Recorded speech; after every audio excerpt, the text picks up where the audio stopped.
들어가면 실제 시합에 못 치는 선수. 이런 선수들도 어떻게 보면은 그런 정신력이 필요할 테고 도움을 받아야 되겠죠. 그래서 그런 부분들도 어떻게 보면 도와줄 수 있는 부분이 충분히 많다는 거. 그 다음에 아까 얘기했던 입스 부분이죠. 아마 여기 나오는 뭐 염종석 선수나 양준혁 선수 어떤 입수 있는지 뭐 야구를 하시는 것 대충 아실 거예요. 염종석 선수 같은 경우에는 투수 앞 땅볼이 오면 1루에 공을 제대로 던지지 못했죠. 그래서 항상 보면 투수 키를 막 1루수 키를 확 넘기거나 막 그런 경우가 있었고, 양준혁 선수 같은 경우에는 재작년인가 아마 서울대 특강을 왔을 때 제가 질문을 직접 했었어요. 입스가 왔는데 그걸 어떻게 극복했냐 그렇게 물어보니까 양준혁 선수 같은 경우에는 신인 때 자기가 1루수였는데 내야의 전부 뭐 고참들이었대요.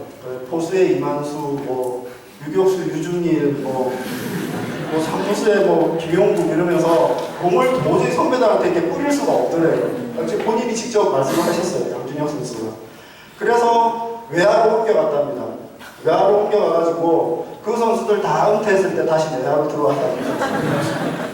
그런 경우도 있습니다. 그러니까 내야수인데 공을 정확히 뿌릴 수가 없으면 이거는 뭐 어떻게 할 수가 없는 부분이죠. 근데 그 약은 무엇이었냐? 선배들이 다 은퇴하니까 자연적으로 다 나왔다는 거죠. 그러니까 이런 것들도 사실은 선배들이 은퇴하기 전에 어떤 식으로든 심리적으로 접근하면 고칠 수 있는 부분이 충분히 있을 거라고 이렇게 말씀을 드리고 싶어요. 그 다음에 슬럼프 선수입니다. 문제죠. 타격도 그렇지만 뭐 투수들도 마찬가지지만 어떤 사이클이 있습니다. 잘 될 때는 잘 되고 안 될 때는 안 되고. 근데 결국 슬럼프가 오래 가는 것은 선수들의 어떤 조급함이 큰 역할을 하죠. 예를 들어 이런 게 있습니다. 뭐 선수 상담하고 했을 때 어떤 얘기를 들었냐면 자기는 분명히 잘 쳤대요.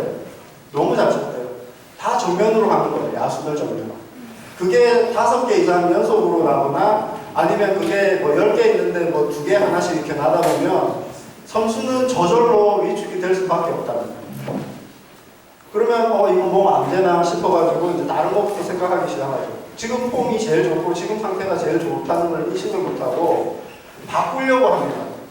또 바꾸다 보면 계속 바꾸다가 결국에는 원점으로 돌아가는 거죠. 그 과정이 길어지면 슬럼프도 길어지게 됩니다. 아무튼 그건 뭐 특별한 경우겠지만 대부분의 경우를 보면은 어떤 뭐 체력적인 문제 혹은 뭐 야구에서는 운이 없거나 그런 경우에 슬럼프가 오는 경우가 되게 많더라고요. 그래서 그런 부분들도 심리적인 부분에서 얼마든지 도와줄 수 있다. 제가 구체적으로 말씀을 못 드리는 것도 이것도 선수마다 다 그 다음에 포지션 뭐 이런 거 다 고려해서 어떤 상담을 통해서 할 수 있는 부분이기 때문에 제가 뭐 그냥 두루뭉실하게 이렇게 말씀을 드리는 겁니다. 그 다음에 두 번째가 아까 제일 중요하다고 제가 말씀드린 선수들의 어떤 자기관리 측면에서 이걸 도와주는 건데요. 스포츠 심리학에서는 이 자기관리의 영역을 6가지로 나눠서 보고 있습니다. 뭐 정신력 관리하는 것도 있고요. 생활 관리하는 거, 고유행동 관리, 훈련 관리, 몸 관리, 대인관계 관리 뭐 이런 것 등등 있는데 예를 들면 이런 겁니다. 선수들이 어떤 환경에, 새로운 환경에 적응하려고 할 때 되게 힘들어합니다. 근데 좀 제가 볼 때 좀 특이한 경우가 유현진 선수 같은 경우에는 가자마자 금방 막 다 친해졌죠. 그냥 뭐 흑인 선수들, 흑청들한테는 막 툭툭 치고 막 이러면서 친해지는데 그게 선천적으로 어떻게 보면 타고났다고도 할 수 있죠. 그게 야구를 잘하는 어떤 그런 계기가 될 수도 있고요. 근데 대부분의 한국 선수들이 외국으로 가거나 이러면 적응을 못 하더라고요. 그러니까 제가 상담했던 그 선수도 어떤 적응을 못 했냐면 한국에서 고등학교에서 야구할 때는 자기의 그런 플레이도 중요하지만 팀을 위해서 이렇게 가야 된다는 게 컸다는 거죠. 그래서 자기가 팀을 위해서 다이빙 캐치도 하고 나이스 플레이를 하면 선수들이 격려도 해주고 서로 이렇게 하면서 시너지 효과를 얻었는데 미국에 가니까 특히 뭐 마이너리그 이런 데 가니까 그게 없다는 거죠. 다 개인 플레이고 이건 뭐 잘해도 아무것도 흥도 안 나고 그러다 보니까 스스로가 좀 의기소침해지는 그런 부분이 있었다고 얘기를 하더라고요. 그러니까 그런 부분 등등해서 어떤 적응 문제라든지 생활 문제라든지 이런 것들이 잘 관리되지 않으면 그건 결국에는 경기력으로 나타날 수밖에 없다. 그렇게 여러분들이 이해를 하시면 될 것 같습니다. 그래서 이러한 자기관리를 위해서 어떤 도움을 줄 수 있느냐 했을 때는 일주일에 한 시간 정도만 할애를 해주면 면담을 하면 충분히 제가 볼 때는 그런 효과들은 거둘 수 있다고 생각이 들고요. 그 다음에 저 같은 경우에는 매일 일지를 작성하게끔 해서 받아봤습니다. 그래서 뭐 일지 내용을 보면은 뭐 목표들도 있고, 그 다음에 훈련 내용, 그 다음 자기가 해야 될 거, 그 다음에 종합적인 평가, 이런 식으로 해서 선수 스스로가 자신의 평가를 하게 되는 거거든요. 이게 뭐 한 달이고 두 달이고 세 달이고 가다 보면 결국에는 선수 스스로가 강해질 수밖에 없습니다. 정신적으로. 아무튼 이런 식으로 선수들의 최상 수행을 위해서 혹은 자기 관리를 위해서 스포츠 심리학이 할 수 있는 역할은 많았더라, 그런 거 말씀드리고 싶고요. 그러면 이런 야구와 스포츠 심리학이 왜 이렇게 멀어져 있었을까 하는 고민을 해봤습니다. 보니까 지도자분들 특히 생각하시는 게 아이고 그거 해서 뭐야, 안 해도 뭐 잘하는데 하는 생각이 있으시다는 거죠. 물론 안 해도 잘할 수 있죠. 그러면 하면 더 잘할 수 있는 부분이 있다는 거 알아주셨으면 좋지 않을까 이런 생각을 하고요. 연습할 시간도 없는데 무슨 뭐 심리 뭐 면담하고 해. 대부분 이런 생각 많이 가지실 거예요. 그래서 골프도 처음에 그랬거든요. 지도자들이 뭐 상담하러 가고 이러면 되게 싫어했어요. 멀리 막 보내버리고, 그 다음에 뭐 시간 좀 내달라고 그러면 막 그런 시간 없다고 그러고, 하려고 그러면 뭐 자기 전에 뭐 하라고 그러고 막 그런 식으로 했는데 지금은 많이 바뀌었습니다. 오히려 대접받으면서 하고 있죠. 그 다음 스포츠 심리 그게 뭐예요 하면 잘 모른다는 거죠. 이게 뭐 하는 건지. 아마 오늘 여기 전에 말씀 들으신 분들은 아 대충 이런 거 하는구나를 좀 아셨을 것 같아요. 다행입니다. 그래서 그 다음에 그런 게 있었어 하는 거. 이런 것 때문에 스포츠 심리와 야구가 좀 멀어지지 않았을까 그런 생각을 하는 거죠. 그래서 이런 생각을 했습니다. 홍시 떨어지면 먹으려고 강나무 밑에 가서 누워있다.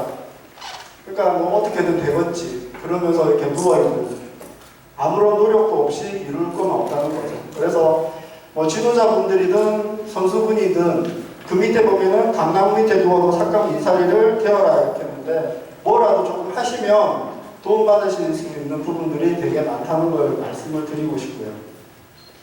답이 뭘까요? 스포츠 심리학은 가까이, 어디 가까이 있겠습니까? 예? 되게 다 똑같이 합창을 하실 줄 알았는데 야구 가까이 있습니다. 야구 가까이 있습니다. 그래서 가까이 있는 스포츠 심리학자를 찾으시고요. 이왕이면 야구 좋아하는 스포츠 심리학자를 찾으시고요.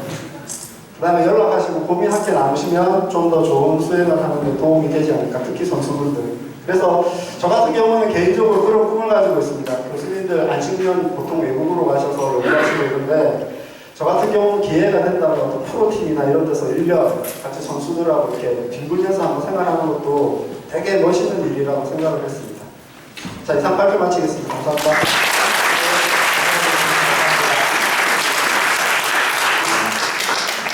예, 질문 있으신가요?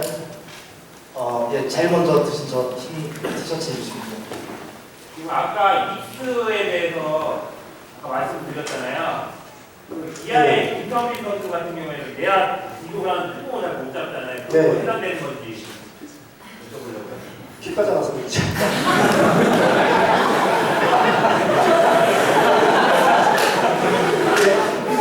예. 루틴 관련해서 두 가지 질문이 있고요. 개인별 차이가 있을 수 있지만 어쨌든 팀이 함께 운영해야 되는데 이걸 어떻게 조절하는지 궁금하고, 다른 하나는 루틴에 대한 강박관념이 생길 경우 오히려 루틴을 놓쳤을 경우 징크스로 연결되지 않는지 궁금합니다. 그 루틴을 짤 때는 일반적으로 선수들이 지금까지 해왔던 루틴을 바탕으로 하기 때문에 그런 강박관념은 될 수 있으면 안 생기도록 하고 있어요. 그래서 거기에서 필요 없는 부분이라든지 꼭 필요하다 하는 부분은 루틴에서 넣어주고요. 그러니까 예를 들어서 아까 그 선수 같은 경우에는 타격 전에 루틴이 전혀 없었어요. 그러니까 대기 타석 혹은 타석에서 생각을 해보라고 그랬죠. 그러니까 대기 타석에서 대충 자기는 어떤 식으로 하고 있고 타석에 들어가서 어떤 식으로 얘기를 해서 거기에 맞게끔 새로 만들어서 그 선수가 편하게끔 하고 있고요.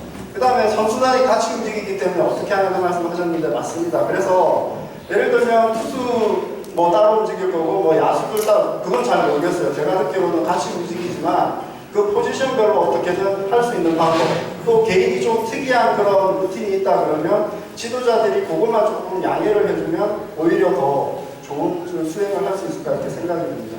그 다음에 아까 김선빈 선수 여기 안 계시겠죠, 물론. 저 농담삼아 말씀드렸는데, 그거는 약간 어떻게 보면 심리적인 부분이라기보다는 어떤 기술적인 부분이라고 좀 할 수가 있고요. 얘기를 해봐야 알겠지만, 만약에 그게 심리적인 부분이라 그러면 기술 훈련하고 심리 훈련하고 같이 해가지고 어떻게든 고칠 방법은 제가 볼때 충분히 있다고 생각해요. 예, 다시 한번 발표해주신 권성호 교수님께 큰 박수.